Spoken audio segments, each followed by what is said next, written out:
audiobook do livro Seth fala, A Eterna Validade da Alma. Capítulo 6. A alma e a natureza de sua percepção. Como pequeno histórico no qual avançamos bastante, podemos ao menos começar a discutir o tema desse livro, A Eterna Validade da Alma. Mesmo quando estamos explorando outros temas, estaremos tentando ilustrar o aspecto multidimensional desse ser interior. Há muitos conceitos errôneos relacionados a isso e, primeiro de tudo, devemos tentar descartá-los. Primeiro, uma alma não é algo que você tenha, ela é algo que você é. Normalmente uso o termo entidade ao invés do termo alma, simplesmente porque esses conceitos errôneos não são particularmente relacionados à palavra entidade, e suas conotações são menos religiosas em termos de sentido organizacional. O problema é que normalmente você considera a alma ou entidade como uma coisa finda, estática, que lhe pertence, mas que não é você. A alma ou entidade, em outras palavras, sua mais íntima e poderosa identidade interior, está e precisa estar sempre mudando. Não é algo, no entanto, como uma peça de herança preciada. É viva, responsiva, curiosa. Ela forma a vividez e o mundo que você conhece. E ela está num estado de vir a ser. Agora, na realidade tridimensional na qual seu ego tem seu foco principal, vir a ser pressupõe chegada ou um destino, um final para o qual existe o estado de vir a ser. Mas a alma ou entidade tem sua existência basicamente em outras dimensões e nelas a completude não depende da chegada a nenhum ponto espiritual ou ao contrário.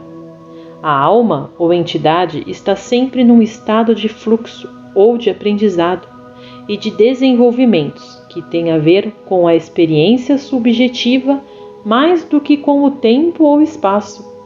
Isso não é tão misterioso quanto pode soar.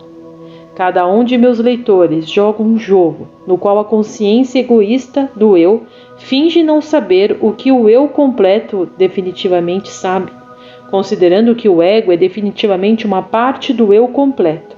Então, necessariamente, ele deve estar basicamente atento a tal conhecimento. Em seu intenso foco na realidade física, porém, finge não saber até que se sinta capaz de utilizar a informação em termos físicos. Você tem acesso ao ser interior, no entanto. Você é cortado abruptamente de sua alma ou entidade. O ego prefere considerar a si mesmo o capitão no leme, por assim dizer, já que é o ego que, na maioria das vezes, lida com os tumultos marítimos momentâneos da realidade física, e ele não quer ser distraído nesta tarefa. Canalizações psicológicas e físicas sempre existem, enviando comunicações aqui e ali através dos vários níveis do eu, e o ego aceita essa informação necessária da porção do interior da personalidade sem questionar. Sua posição de fato depende em grande parte dessa aceitação, sem questionamentos da informação interior. O ego, em outras palavras, o eu exterior que você pensa como seu eu, aquela porção de você, mantém sua segurança e seu aparente comando precisamente porque as camadas interiores de sua própria personalidade constantemente o apoiam, mantendo o corpo físico em operação e mantendo comunicação com os numerosos estímulos que vêm de ambos os lados, das condições interiores e das condições exteriores. A alma ou entidade não é diminuída, mas expandida através das reencarnações, através da existência e da experiência nas realidades prováveis, algo que explicarei adiante. É apenas porque você tem uma concepção altamente limitada de sua própria entidade que você insiste na quase estéril singularidade. Há milhões de células em seu corpo, mas você chama seu corpo de uma unidade e o considera seu mesmo. Você o forma de dentro para fora e ainda assim você o forma de substância viva, e cada partícula mínima tem sua própria consciência de vida. Há partículas de matéria e a esse respeito há partículas de consciência individuais, cada uma delas com seu próprio destino e habilidades e potenciais. Não há limitações para sua própria entidade. Consequentemente, como sua entidade ou alma teria fronteiras, pois fronteiras fechariam-na e lhe negariam a liberdade. Geralmente, parece que a alma é pensada como uma pedra preciosa a ser apresentada, finalmente como um presente para Deus, ou considerada como algumas mulheres costumavam considerar suas virgindades, algo altamente premiado que precisa ser perdido. A perda disso sendo significada como um bom presente para quem recebe. Em muitas filosofias, esse tipo de ideia ainda é retida, a alma retornando para um doador primário ou sendo dissolvida no estado nebuloso de algum lugar entre ser e não ser. Porém, a alma é, em primeiro lugar, criativa. Ela pode ser discutida a partir de muitos pontos de vista. Suas características podem ser dadas até certo ponto, e realmente a maioria de meus leitores encontraria essas características por si mesmos se eles estivessem altamente motivados o bastante e se essa fosse sua principal preocupação. A alma, ou entidade, é a mais altamente motivada, a mais altamente energizada e a mais potente unidade de consciência conhecida em qualquer universo. É energia concentrada num nível bastante inacreditável para você. Ela contém potenciais ilimitados, mas ela precisa trabalhar sua própria identidade e forma seus próprios mundos. Dentro de si, ela carrega o fardo de todo o ser. Consigo estão os potenciais de personalidade, além de sua compreensão. Lembre-se, isso é sua própria alma ou entidade, da qual estou falando, bem como da alma ou entidade em geral. Você é uma manifestação de sua própria alma. Quantos de vocês quereriam limitar sua realidade, toda sua realidade, à experiência que agora você conhece? Você faz isso quando imagina que seu eu atual é sua personalidade inteira, ou insiste em que sua identidade seja mantida inalterada através da infinita eternidade. Tal eternidade realmente estaria morta. Sob muitas formas, a alma é um Deus incipiente, e mais à frente neste livro discutiremos o conceito Deus. Por agora, porém, estaremos interessados simplesmente na entidade ou alma, o eu maior que sussurra, até mesmo agora, nos recessos escondidos da experiência de cada leitor. Espero nesse livro não apenas assegurar-lhe da eterna validade de sua alma ou entidade, mas ajudá-lo a sentir sua realidade vital dentro de si mesmo. Primeiro, porém, você precisa ter alguma ideia de sua própria psicologia e estrutura física. Quando você entender que até certo ponto quem você é, então poderei explicar mais claramente quem e o que eu sou. Espero lhe familiarizar com esses aspectos profundamente criativos de seu próprio ser. Assim, você pode usá-los para estender e expandir toda a sua experiência. Muitos indivíduos imaginam que a alma seja um ego imortalizado, esquecendo-se que o ego, como você o conhece, é apenas uma pequena porção do eu. Assim, essa seção da personalidade é simplesmente projetada progressivamente, ad infinito, por assim dizer. Porque as dimensões de uma realidade são tão pouco entendidas, seus conceitos são compelidos à limitação.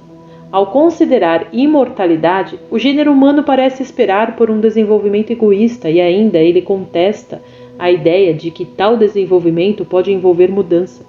Ele diz, através de suas religiões, que tem uma alma realmente, sem mesmo perguntar o que a alma é.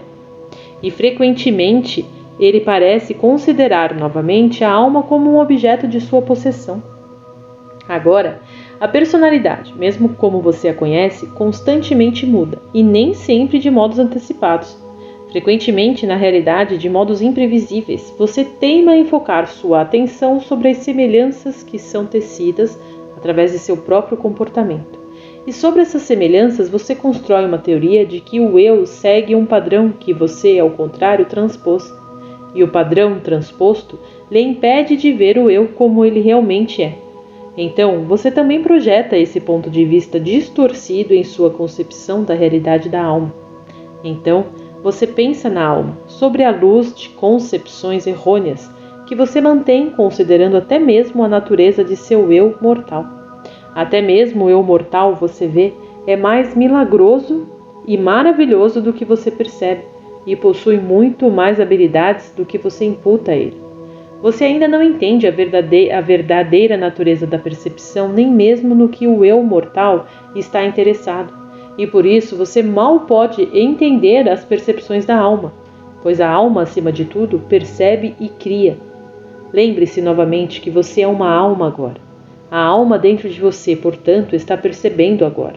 Seus métodos de percepção são os mesmos agora que foram antes de seu nascimento físico e como serão após sua morte física. Basicamente, sua porção interna, as coisas da alma, não mudará repentinamente seus métodos de percepção, tampouco suas características após a morte física. Você pode descobrir que a alma é agora, portanto.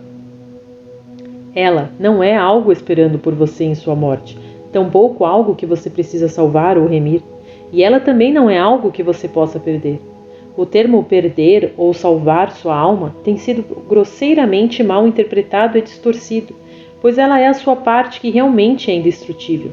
Entraremos nesse assunto particular numa parte do livro onde falamos sobre religião e o conceito Deus. Sua própria personalidade, como você a conhece, aquela porção de você que você considera muito preciosa, exclusivamente você, também nunca será destruída ou perdida. É uma porção da alma. Não será engolida pela alma nem apagada por ela, tampouco, por outro lado, pode ao menos ser separada. Ela é, não obstante, o único aspecto de sua alma. Sua individualidade independe da forma como você a pense, continua a existir em seus termos.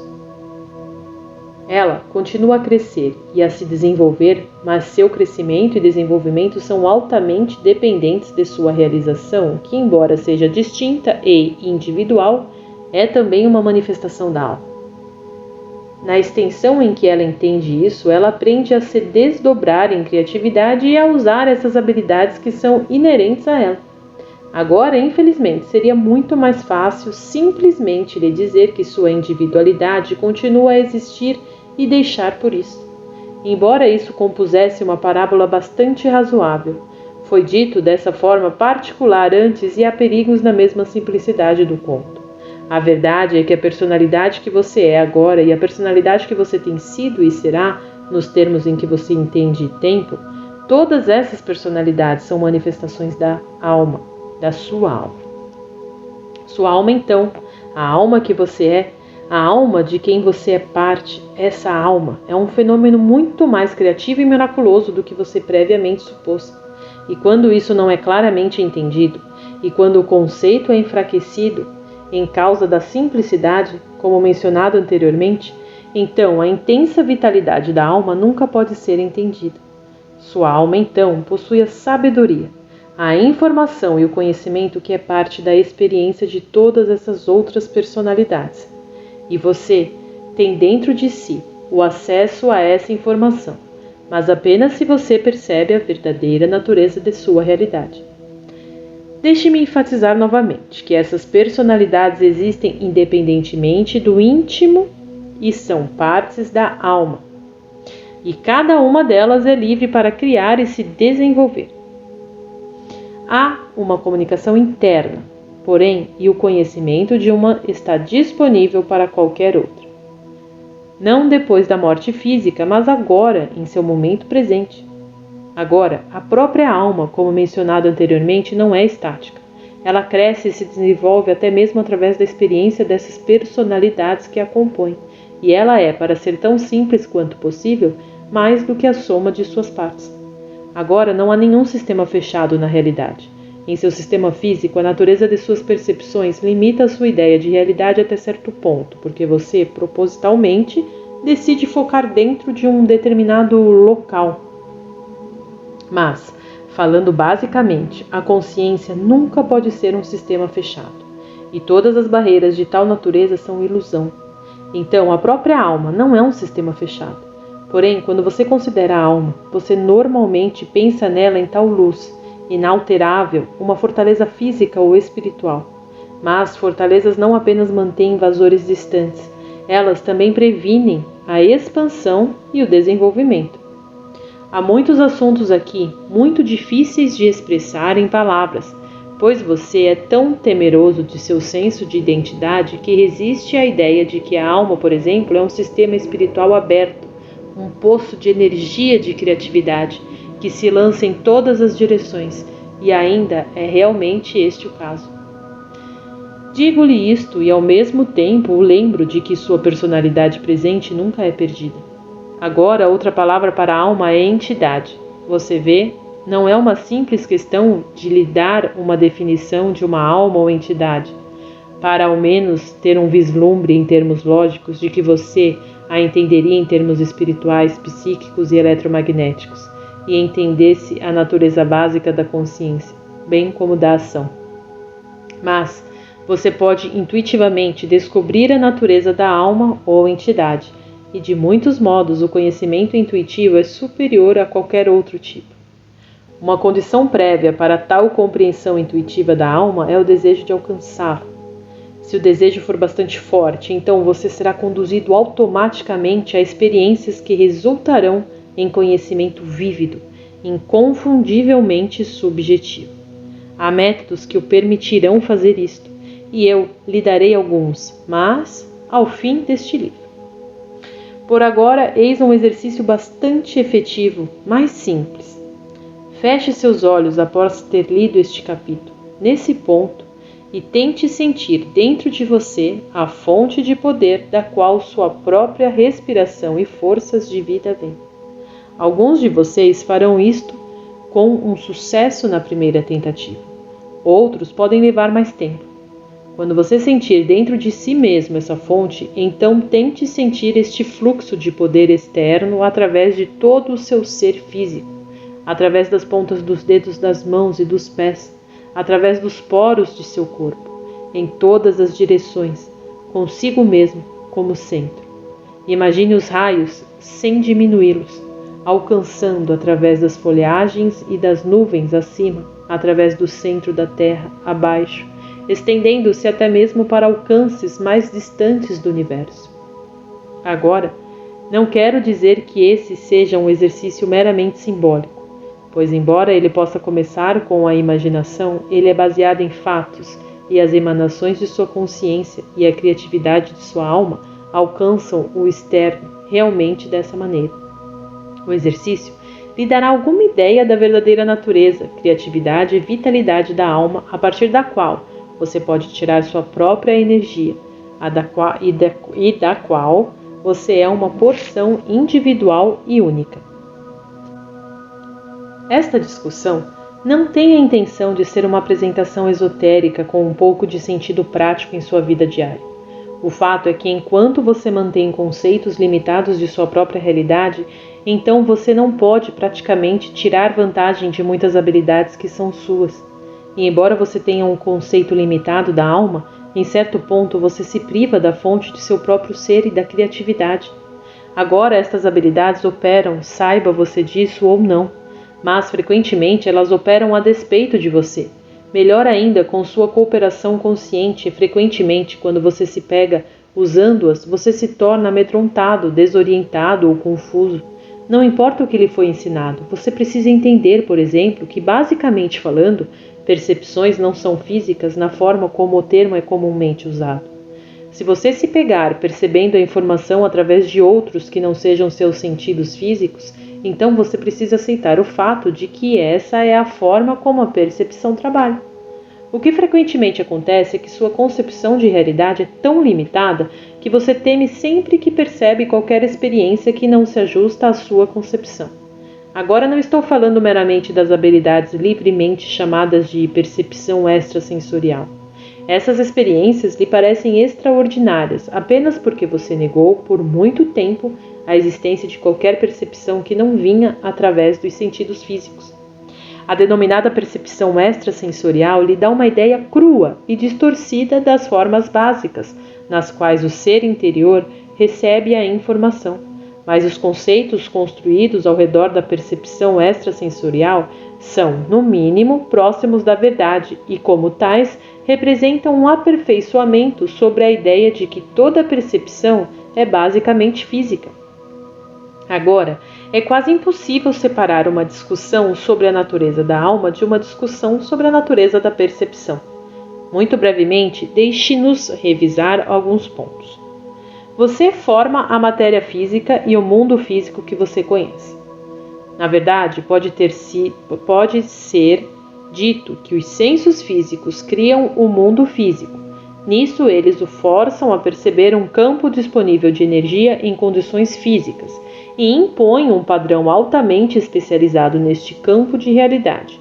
Usando os sensos físicos, você pode perceber realidade de nenhum outro modo.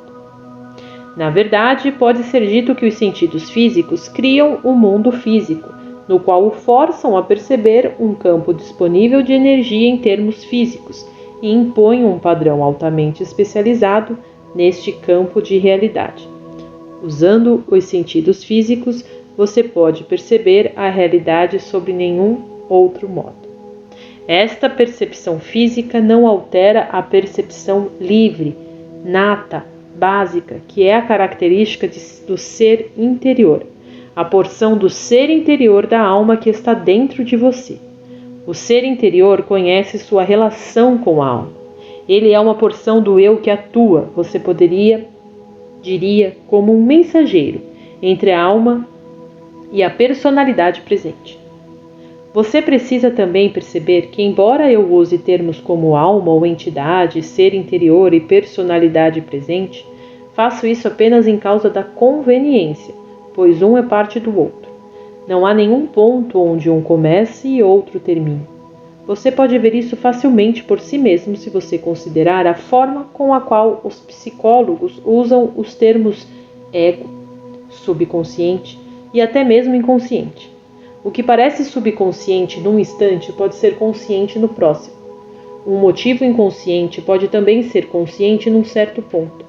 Mesmo nesses termos, sua experiência deve lhe dizer que as palavras por si mesmas fazem divisões que não existem em sua própria experiência. Você vê para perceber exclusivamente através de seus sentidos físicos e ainda assim, você tem apenas que estender suas ideias egoísticas da realidade e encontrará seu ser egoísta aceitando bastante prontamente a existência da informação não física.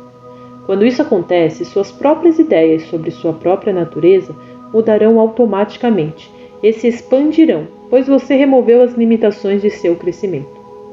Agora, qualquer ato da percepção muda o percebedor, e muda a alma, considerada como um percebedor, também precisa mudar. Não há divisões reais entre o percebedor e a coisa aparentemente percebida. De muitos modos, a coisa percebida é uma extensão do percebedor. Isso pode parecer estranho, mas todos os atos são mentais, ou, se você preferir, atos psíquicos. Essa é uma explicação extremamente simples, mas o pensamento cria a realidade.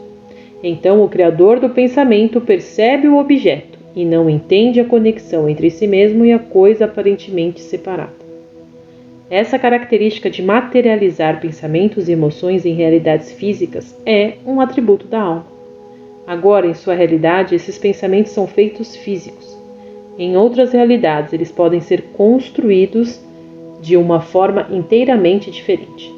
Sua alma, que é você, constrói sua realidade física diária para você a partir da natureza de seus pensamentos e expectativa. Então, você pode ver prontamente quão importantes seus sentimentos subjetivos realmente são.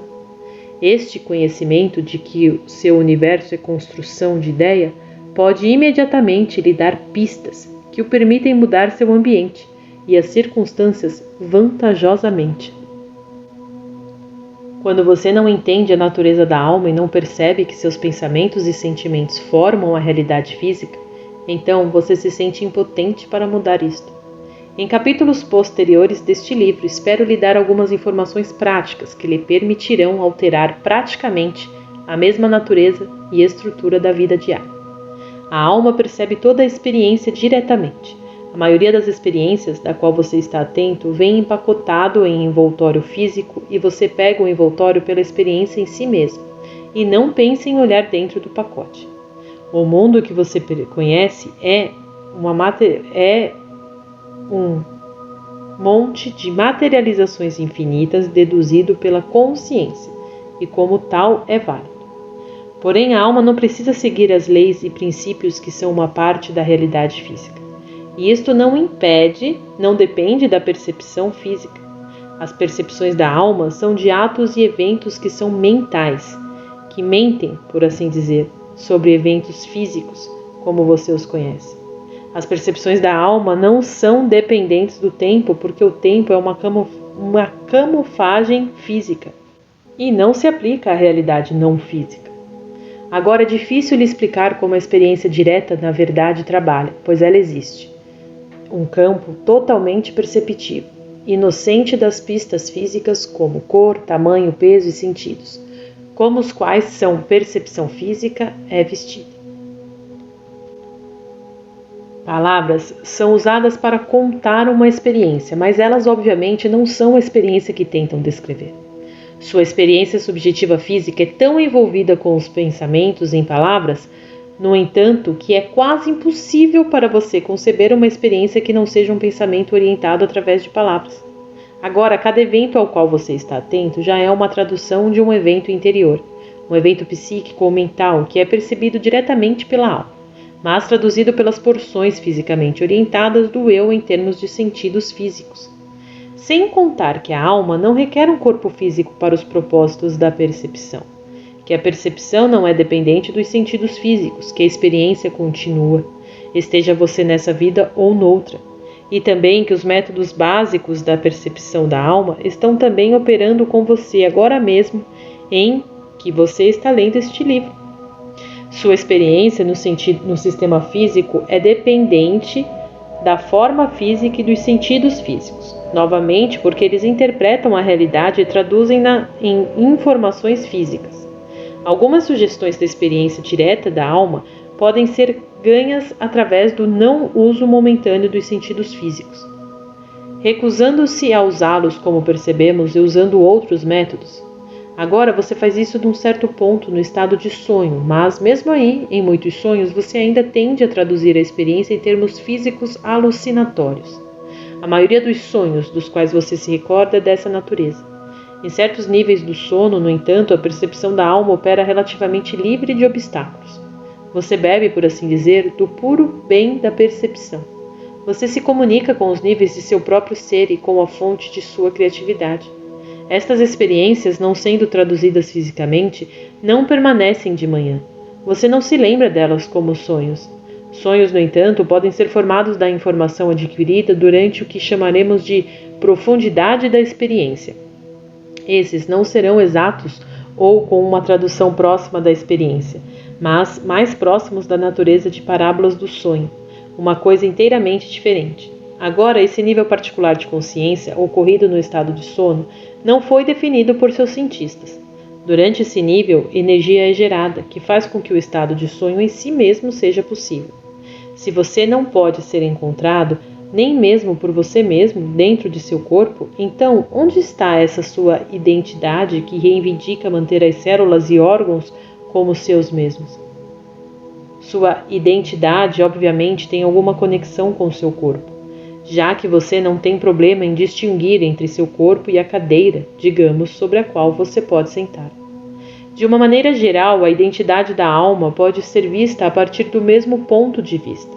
Ela sabe quem é e é mais certa de sua própria identidade de fato do que seu eu físico é da identidade dele. E ainda agora, onde neste campo de energia eletromagnética a entidade da alma pode ser encontrada? Ela regenera todas as outras porções de si mesmo e lhe dá a identidade que é sua própria. E quando se pergunta a ela, quem é você? Ela simplesmente responderia, eu sou eu, e estou respondendo por você também. Agora, em termos psicológicos, como você entende, a alma poderia ser considerada como uma identidade principal que é em si mesma uma gestalt de muitas outras consciências. Um eu ilimitado que é ainda capaz de se expressar em muitas formas e modos e ainda manter sua própria identidade, seu próprio estado de ser infinito, embora ele esteja consciente de que seu estado de infinitude possa ser uma parte de outra parte infinita. Agora, estou certo que isso pode ser inconcebível para você, mas o fato é que essa infinitude é retida, muito embora possa estar figurativamente falando, agora fundida e viajando através de outros campos de energia. Há, em outras palavras, uma intercambiação entre almas ou entidades e possibilidades infinitas, ambas de desenvolvimento e expansão. Novamente, a alma não é um sistema fechado. É apenas porque sua presente existência é tão altamente focada numa área estreita que você coloca tais limitações severas sobre suas definições e o eu. E então projeta essas limitações sobre seus conceitos de alma.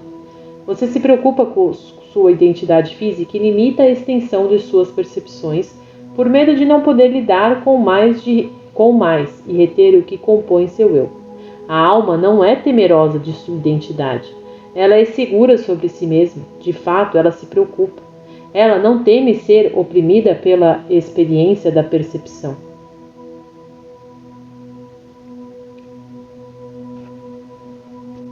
De fato, ela se procura. Se você tivesse um entendimento mais complexo sobre natureza de identidade, você não temeria, por exemplo, a telepatia, pois atrás desse interesse está a preocupação de que sua identidade será varrida pelas sugestões ou pensamentos alheios. Nenhum sistema psicológico é fechado, nenhuma consciência é fechada, a despeito de quaisquer aparências contrárias em seu próprio sistema. A alma é um viajante e assim tem sido dito frequentemente, mas ela é também a criadora de toda a experiência e de todos os destinos em seus termos. Ela cria mundos, por assim dizer. Agora, essa é a verdadeira natureza do ser psicológico do qual você é parte. Como mencionado anteriormente, mais à frente nesse livro, lhe darei algumas sugestões práticas que lhe permitirão reconhecer algumas de suas próprias habilidades mais íntimas e poderá utilizá-las para seu próprio desenvolvimento, prazer e educação. A consciência basicamente não é construída sobre esses preceitos de bem e mal que tanto lhe preocupam. Consequentemente, tampouco a alma. Isso não significa que em seu sistema e em alguns outros esses problemas não existam, e que o bem não seja preferível ao mal. Isso significa simplesmente que a alma sabe que o bem e o mal são apenas diferentes manifestações de uma realidade muito maior. Quero enfatizar novamente que, embora tudo isso soe difícil ao ser dito, fica muito mais claro intuitivamente quando você aprende a experiência do que você é. Pois se você não pode viajar dentro de seu corpo físico para encontrar sua identidade, você pode viajar através de seu eu psicológico. Há maravilhas muito maiores a serem percebidas através dessa exploração interior do que você pode possivelmente acreditar, até que você comece tal jornada por si mesmo. Você é uma alma. Você é uma manifestação particular de uma alma, e é tolice pensar que você precisa permanecer ignorado sobre a natureza de seu próprio ser. Você pode não ser capaz de colocar seu conhecimento claramente em palavras, mas isso não negará, de forma nenhuma, o valor ou a validade da experiência que será sua, uma vez que você comece a olhar interiormente. Agora, você pode chamar isso de exploração espiritual, psicológica ou psíquica, como você preferir. Você não estará tentando encontrar sua alma. A esse respeito, não há nada a encontrar. Ela não está perdida. Você não está perdido. As palavras que você usa podem não fazer diferença, mas sua intenção realmente faz. Fim do capítulo.